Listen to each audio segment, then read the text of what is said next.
Andy Griffith Show, Facts and Trivia. Appreciate you being here. Before we get started, I want to remind you that we are giving away the Andy Griffith book. This is the second week where you can enter. And I hope you had a great weekend, by the way. And I'll let you know how you can enter later on in this video.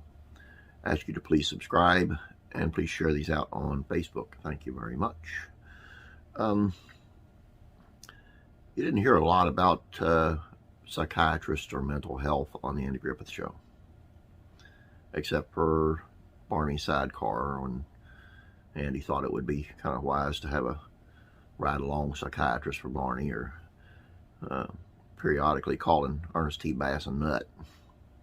But behind the scenes, psychiatry had a good bit to do with a couple of the actors in it, and it helped them out quite a bit. And I'm going to tell you about it. So, here we go. In 1977, Andy Griffith sat down for an interview with the Chicago Daily News Service to promote his latest project, The Girl in the Empty Grave. In the decade following the Andy Griffith Show, the 51-year-old struggled to shake the stereotype of the folksy sheriff. Audiences could not sense where the character ended and where the actor began. A journalist asked Griffith the difference between the real persona and Andy Taylor. "I don't think he ever would have gone to a psychiatrist," Griffith explained. He opened up about the struggles with his mental health and his gratitude for his doctor. I put my fist through a wall one day on the set, and I started to back into a corner," he confessed. That's when you seen the pictures that I've shown on here where he had a bandage on his hand, or when you saw it on a couple episodes. After the incident, the sitcom producer Aaron Rubin sat down with Griffith. "Am I going crazy?" Andy asked a colleague and friend. "No," Rubin said. He instead recommended Andy see someone. "It took me 3 years to realize my marriage was driving me crazy," Andy said. "When I left her, I never felt better." The piece went on to add, "Now Griffith sees a psychiatrist once in a while." Now, meanwhile, his best pal Don Knotts was in a decades-long relationship with a noted Hollywood psychiatrist.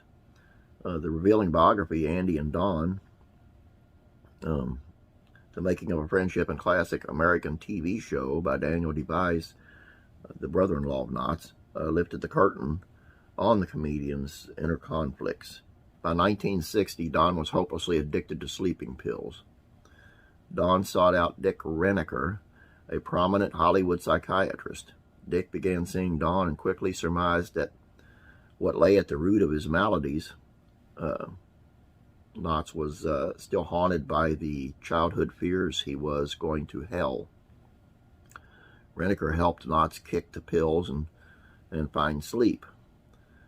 "I'm convinced my dad wouldn't have made it without Rennaker's help," Tom Knotts told DeVise. "He would have committed suicide or something." Knotts clearly appreciated the work of Rennaker, and he and Andy made Rennaker an honorary citizen of Mayberry. Now you're asking yourself, where? Well, this is kind of neat. Out of all this sadness comes something funny. In The Shoplifters, just a few weeks after Barney's sidecar, Andy and Barney are sitting in the squad car, people watching. "Howdy, Dick," Andy hollers to someone off camera. Dick Rennaker, he notes to Barney. "Hey, a nice shout out." "Well, kind of." They then joked about his toupee extensively. Rennaker, although he made headlines of his own in 1960, around the time he started seeing Don Knotts, he was vacationing in Newport Beach, California, and the doctor was enjoying a plate of swordfish when a suicidal man crept onto the ledge of a 10-story building nearby. Rennaker left his meal and talked the man off the roof. "How did he do it?" "You're ruining my dinner, you know that?" Rennaker told the man. The guy came down from the roof. Anyway, I thought that was quite interesting. Actually, I thought it was very interesting to know that, people that you really don't know but you loved for so long came that close to committing suicide. Actually, so it was a good story. It was a happy ending, so to speak.